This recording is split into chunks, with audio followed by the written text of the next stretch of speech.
Hello friend, आज हम बात करते हैं BS6 के ये जो जितने भी बटन होते हैं ये किस काम में आते हैं और हमें इनको कब कब यूज़ में लेना चाहिए। तो इसमें बहुत सारे हमारे जो बटन दिए हुए हैं हमारे बहुत से मैकेनिक भाइयों को, इलेक्ट्रिक भाइयों को और ड्राइवर हमारे भाइयों को इनके बारे में नॉलेज नहीं होती है कि हमें इनको कब यूज़ लेना चाहिए। एक्चुअली में ये सारे इतने सारे जो बटन हैं ये काम क्या करते हैं। तो आज हम इसी टॉपिक पे बात करेंगे स्टेप बाय स्टेप के हमें ये हमारे जो स्विच हैं कब कब हमें काम करने चाहिए। तो जब हम गाड़ी में जब ये हमारा मीटर बोर्ड फिट हो ये स्विच बोर्ड फिट होगा तो हमें कुछ सबसे पहले ये 3 जो बटन आप देख रहे हैं सबसे ज़्यादा हमें इन्हीं की ज़रूरत पड़ती है। तो यहाँ पर अगर आप गौर से देखेंगे तो हमें यहाँ पर हैवी लिखा हुआ है, मीडियम लिखा हुआ है, लाइट लिखा हुआ है। तो जैसा कि इसमें तस्वीर भी बनी हुई है, अगर आप गौर से देखेंगे कि अगर हमारी गाड़ी लोड है और हम चढ़ाई एरिया में जा रहे हैं जहां पर हमारे इंजन के ऊपर लोड पड़ता हो, उस कंडीशन में हमें हैवी मोड में ही रखना है उसे। तो आप यहाँ पर अगर गौर से देखेंगे तो आपको चढ़ाई भी बहुत ज़्यादा दिखाई दे रही है। तो यहाँ पर इंजन पे भरी हुई गाड़ी में इंजन के ऊपर बहुत ज़्यादा लोड रहेगा, उस कंडीशन में हमें इसे प्रेस करना है तो हमारी यहाँ पर लाल लाइट चालू हो जाएगी। उसके बाद अगर हम देखेंगे तो हमारी भरी हुई गाड़ी होगी, या आप यहाँ पर भी गौर करेंगे तो ये देखिए जो हमारा बिल्कुल भी जो पीछे बॉडी बनी हुई है पूरा ही ये भरा हुआ दिखाई दे रहा है, यानी हमारी फुल गाड़ी लोड में है। तो जो उसी कंडीशन में हमें ये रखना होगा कि हमें हैवी में चलना है। अगर आप इसकी बॉडी में देखेंगे तो इसमें माल आधा भरा हुआ है, मतलब अगर हमने माल कम भरा हुआ है या हमारे इंजन पर लोड कम है तो हमें मीडियम में रखना पड़ेगा। जैसा कि इस फोटो में भी गौर से देखेंगे हम, तो जहाँ पर हमारे इंजन पर लोड कम हो रहा है या हमारी हल्की चढ़ाई है तो उस कंडीशन में हम इसको रखेंगे। तो 2 कंडीशन हो गई, एक हमने लोड ज़्यादा भर रखा है, जहाँ हमारी हैवी चढ़ाई है तो हम हैवी में रखेंगे।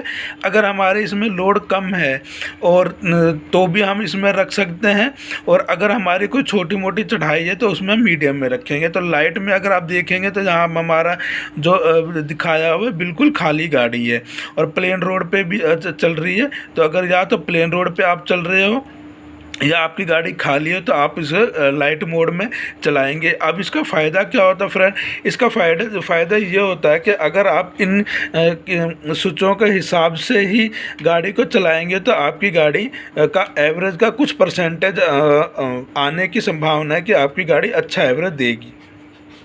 अगर इसके बारे में आपको और अच्छी तरह की वीडियो चाहिए, डिटेल में चाहिए, तो आप मुझे कमेंट सेक्शन में बताइए, मैं इनके ऊपर अलग से एक और डिटेल में वीडियो बना दूंगा।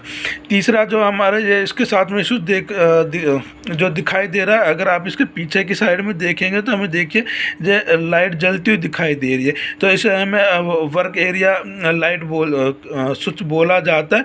जब हमें कहीं पीछे काम करना होता है जहाँ पर लाइट के कनेक्शन दिए होते हैं जो ऑलरेडी कंपनी की तरफ से, तो यहाँ पर आपको एक्स्ट्रा कनेक्शन मिल जाएंगे। हालांकि गाड़ी के साथ में यहाँ लाइट लगी हुई नहीं आती है, अगर आप लगाना चाहें तो आप जहाँ लगा सकते हैं उसका स्विच यहाँ पर दिया हुआ है। तो पीछे अगर आप टेल लाइट के पास में देखेंगे तो आपको इसकी वायरिंग मिल जाएगी अगर आपको ज़रूरत पड़ती है लगवाना चाहें। उसके पास जो 2 हमें स्विच देखने को मिलेंगे उनको ये कवर किया हुआ है। सबसे पहले ये हम जानते हैं कि इन्हें कवर नहीं किया हुआ है, इन्हें कवर क्यों किया हुआ है। वो इसलिए होता है कि कई बार क्या होता है जैसे हमने कपड़ा मारा साफ़ करने के लिए तो ये स्विच दब नहीं जाए। अगर हम जैसे साफ़ कर रहे हैं तो कई बार ये स्विच हमारे दब जाते हैं, तो ये ऐसा नहीं होना चाहिए। अब ये दोनों स्विच होते किस लिए, आप सभी जानते ही होंगे, हमारी जो BS6 गाड़ियाँ हैं वो धुएं को कम करने के लिए बनाई गई हैं। इसी के लिए हमारी ये BS6 गाड़ियाँ लॉन्च की गई थी। तो जो हमारा जो धुआं होता है, जो हमारा इंजन में से जो एक काले कलर की राख टाइप की होती है ना, जैसे हम कागज़ जलाते हैं उसमें कागज़ का जला हुआ राख बचती है, उसी प्रकार से हमारा जो इंजन में से राख निकलता है जिसे हम सूट बोलते हैं, वो जाके साइलेंसर में हमारा जमा होता रहता है। अगर वो राख अगर धुएं बाहर हमारे वातावरण में जाएगी तो हमारे सांस के साथ में जाएगी तो फेफड़ों में वो नुकसान पहुँचाती है, तो वो हमारे शरीर में ना जाए, वातावरण में ना फेल है। उसके लिए क्या होता है कि जैसे हमारे इंजन में से वो सूट निकलता है, वो राख निकलती रहती है, उसे हम फिल्टर के अंदर यानी साइलेंसर के अंदर जो फिल्टर लगा हुआ है जिसे डीपीएफ बोलते हैं, वहाँ पर वो जमा होता रहता है। जैसे कि हमारा एयर फिल्टर होता है वो मिट्टी को रोकता रहता है, मिट्टी को अंदर नहीं जाने देता, उसी प्रकार से वो उसको अपने पास होल्ड करके रखता है। जब वो उसकी मात्रा बढ़ जाती है तो उसे जलाया जाता है, यानी हाई टेम्परेचर ले जाके ना उस राख को और जलाया जाता है ताकि वो बिल्कुल ख़त्म हो जाए। उस प्रक्रिया को हम रीजनरेशन बोलते हैं।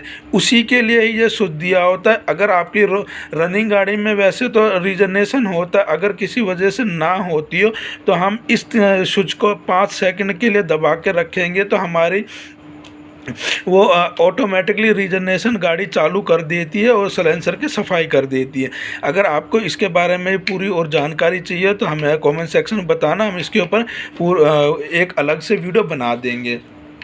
उसके बाद ऐसा ही चिन्ह लिखा हुआ है, आप देख सकते हैं यहाँ पर दोनों में चिन्ह सेम है।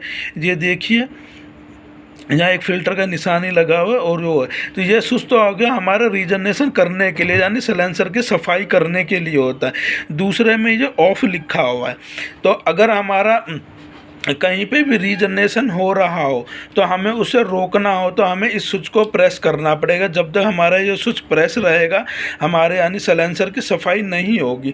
तो हमें इसे रोकना क्यों पड़ेगा? जैसे कि हमने अभी बताया था कि जब रीजनरेशन होता है उस कंडीशन में हमारा जो साइलेंसर का टेम्परेचर है वो लगभग 700 800 850 डिग्री टेम्परेचर तक चला जाता है। उस कंडीशन में क्या होता है, साइलेंसर में से कई केसों में देखा गया छोटे मोटे चिंगारी भी निकलती है। तो अब हमारी गाड़ियां तो हर जगह चलेंगी, हमारे गैस प्लांट में भी जाएंगी, पेट्रोल प्लांट में भी जाएंगी, या पेट्रोल पंप पे डीजल भरवाने भी जाएगी। तो उस कंडीशन में हमें इसको स्विच ऑफ करके रखना है ताकि यहाँ पर हमारा रीजनरेशन नहीं हो, ताकि हमारा आग जलने की जो खतरा होता है वो ना रहे। तो जैसे हम हाईवे पे जाएंगे इस स्विच को रिटर्न चालू कर लेंगे। तो ये इसलिए इनको पैक किया हुआ ताकि सफाई करते टाइम ये दब नहीं जाए। तीसरा जो जहाँ पर आप देख रहे हैं हेल्प का जो स्विच है, इसका क्या काम होता है? इसका काम ये होता है कि कई बार हमारी गाड़ी ऐसी जगह चली जाती है जहाँ पर हमारे मोबाइल के टावर ना आते हैं और ड्राइवर को अगर किसी चीज़ की प्रॉब्लम या कोई परेशानी हो जाए जो वो अपने ओनर से या किसी से संपर्क ना कर सकता हो, तो उसके लिए क्या करना होगा, हम इसे खोलेंगे और 5 सेकंड तक हम इसे प्रेस करके रखेंगे। तो जिस भी जब भी हम 5 सेकंड तक इसको प्रेस करेंगे तो इस गाड़ी में जो जीपीएस लगा हुआ है वो जिस भी मोबाइल में चल रहा होगा उस मोबाइल पे हेल्प का मैसेज आएगा ताकि गाड़ी वाले को जब मालूम पड़ जाए कि ड्राइवर को कोई प्रॉब्लम है वो आपसे संपर्क करने की कोशिश करेगा। तो ये उसी के लिए होता है। ये इसीलिए इस पर भी ये बंद किया हुआ, कई बार क्या सफाई करते हुए ये दब जाता है तो बार बार मैसेज ना जाए, उसके लिए इसे वो किया हुआ ताकि सफाई करते टाइम ये चीज़ें दबे नहीं। तो इसीलिए इनको ये प्रोटेक्शन दी हुई है। उसके बाद जो स्विच हमें देखने को मिल रहा है, आप अगर इसका चिन्ह देखेंगे तो ये जैसे हमारी चेक लैंप मीटर बोर्ड में आते हैं कुछ इस प्रकार का इसमें चिन्ह है, चेक लिखा हुआ और जो लाइट का निशान है। तो इसको अगर हम गौर से देखेंगे तो ये क्लियर ये बता रहा है कि हमारी कोई लाइट का है जो हमारे इंजन के ऊपर लगती है, कंडक्टर वो लेफ्ट साइड में कंडक्टर साइड में लगती है, ताकि वर्क करते टाइम हम इसमें प्रेस करेंगे तो हमारे इंजन पर रोशनी हो जाएगी कोई भी काम करने के लिए। तो ये इसीलिए ये चेक का जो निशान होता है, जो निशान है, ये हमारे इंजन संबंधित प्रॉब्लम आती है उसी टाइम ये निशान आता है। तो इसीलिए ये वर्क करने का जो निशान दिया हुआ और ये लाइट का दिया है। तो ये इंजन लाइट है, कभी काम करते टाइम हमें अगर टॉर्च वगैरह हमारे पास ना हो तो हमारी ये रोशनी करने के लिए होता है। उसके बाद अगर देखेंगे तो फ्रंट लिखा हुआ है और एक्सल का निशान भी दिया हुआ है।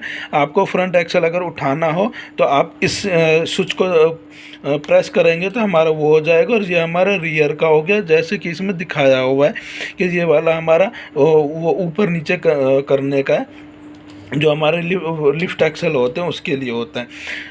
उसके बाद जो मेन इम्पोर्टेंट जो स्विच है, आपको इसके बारे में अच्छी तरह गौर से सुनना चाहिए।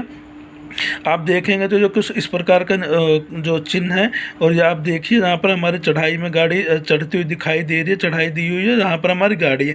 तो ये स्विच फ्रेंड क्या काम करता है, अगर इसका सीधा सा मैटर रखें तो हमने अगर इस स्विच को प्रेस किया और उसके बाद हमने ब्रेक दबाए, जब भी हम अगर ये हमारा स्विच प्रेस है, दबा हुआ है, तो जब भी हम ब्रेक मार के छोड़ेंगे हमारी जो ब्रेक है वो तुरंत नहीं छूटेगी, 3 से 5 सेकंड के बाद में हमारे ब्रेक छूटेंगे।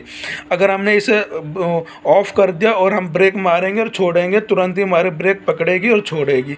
अगर हमने इसको दबा हुआ है और जब भी हम ब्रेक मार के, और ब्रेक तो हमने दबा के छोड़ दिया, लेकिन हमारे जो लेदर है, हमारी जो ब्रेक है वो 3 से 5 सेकंड के बाद छूटेगी। ऐसा क्यों है, हमें इस स्विच का कब काम करना चाहिए? जैसे कि आप इसमें चढ़ाई में देख ही रहे हैं, अगर इस कंडीशन में हमारी गाड़ी खड़ी हो और जैसे ही हम गाड़ी को आगे बढ़ाएंगे, हमने ब्रेक से पैर हटा के एक्सीलेटर दबाएंगे, हमारी गाड़ी आगे ना बढ़ के पीछे की साइड में जाने लगती है, क्योंकि हमारा वहाँ पर गाड़ी का पूरा पिकअप नहीं बन पाता। तो उस कंडीशन में क्या होता है, ब्रेक छोड़ने से पहले आप इस स्विच को प्रेस करके ब्रेक से आराम से पैर हटा के आप एक्सीलेटर दबाएंगे। हमारा 5 सेकंड के तक हमारे स्विच लगने की वजह से 5 सेकंड तक हमारी ब्रेक पकड़ी रहेगी, तब तक आप एक्सीलेटर दबाएंगे। हमारे इंजन के आरपीएम 5 सेकंड में तो हम फुल आरपीएम पे ले जाएंगे, और 5 सेकंड में ऑटोमेटिक ही जैसी ब्रेक छूटेंगे तो गाड़ी हमारी पीछे ना जाके आगे ही चढ़ने लग जाएगी। तो ये उसके लिए काम आता है। अगर आपको इसके ऊपर डिटेल में वीडियो चाहिए तो मुझे कमेंट सेक्शन में बताना, मैं इसके ऊपर पूरी डिटेल में वीडियो बना दूंगा।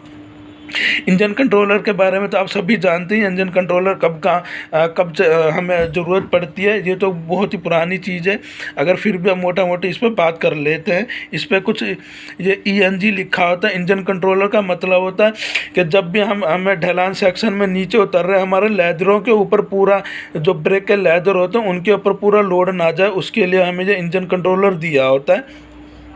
और ये उसी का काम आता है। जब भी आप घाट सेक्शन में नीचे उतरते हैं तो इसका इस्तेमाल हमें ज़रूर करना चाहिए। और ये हमारा 4x4 है, जिसे हजार्ड वार्निंग स्विच भी बोलते हैं, जिससे हमारे दोनों साइड के इंडिकेटर इकट्ठे चालू रहते हैं।